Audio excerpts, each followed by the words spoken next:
Во услови кога евроскептицизмот расте, портите не остануваат затворени. Премиерот Зоран Заев се задоволува со отворен Балкан, новото име на мини Шенгенот. На Европскиот форум за регионална соработка, каде Заев беше домаќин на Александар Вучич и Еди Рама, тој испрати порака дека не можеме повеќе да чекаме ЕУ да не повика, па неопходна била ваква регионална соработка. Покажувајќи го зголемувањето на својот евроскептицизам, тој повика Бугарија да се придружала кон отворениот Балкан. Прво посакувам Бугарија стварно да направи влада, тоа е добро и за Бугарија и за бугарскиот народ, секако и за регионот, добро е и за Северна Македонија. Штом ќе се направи владата, ние рековме, продолжуваме да разговараме се додека не најдеме решение. Па ќе можат и тие дори да се приклучат доколку сакат, затоа што ова е Балкан. Иако се земе членка на Европската унија, зошто не? Првиот човек на Србија, Александар Вучич, запрашан дали би прифатил Косово да биде дел од овој сојуз, кажа дека би сакал сите во регионот да бидат дел од отворениот Балкан, но горливите билатерални прашања да бидат оставени на страна. Од почеток укажавме дека сите можеме да учествуваме заедно во ова, но бидеме коректни при тоа. Она што не раздвојува да не се наметнува како најважно прашање, ние мораме да продолжиме да работиме.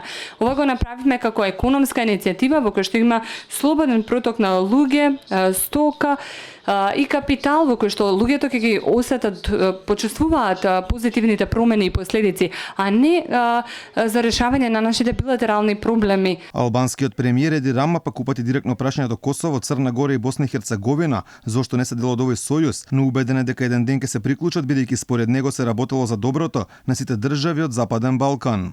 Другите се добре дојдени да се спојат со нас. Доколку сакаат, никој нема да им пречи. И доволно, треба да прекинеме со тоа непоканија, не поканија. Бевме во Тирана, 6 земји, за да разговараме. И таму, и видливи беа разликите. Неколку сака, неколку не ќе. Лидерот на опозицијата Христијан Мицкоски пак порача дека не сме да има никаква алтернатива за Европската унија. Алтернатива за Македонија покрај полноправно членство во Европската унија не постои. Секоја регионална иницијатива е добре дојдена, но тоа не смее да биде алтернатива.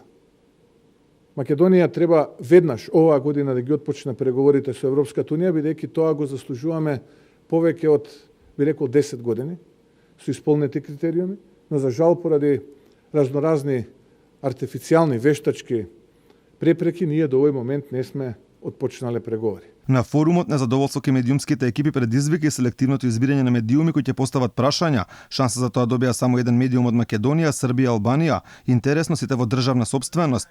Од кај нас тоа беше МИА, од Албанија националната телевизија, додека од Србија новинската агенција Танјук. Тие добија шанса да постават по 3 прашања, по едно за секој од лидерите, додека другите медиуми не добија можност за ниту едно. А како што кажа премиерот Заев во разговор со новинарите по крајот на пресконференцијата, причината била бидејќи договорени биле 9 прашања.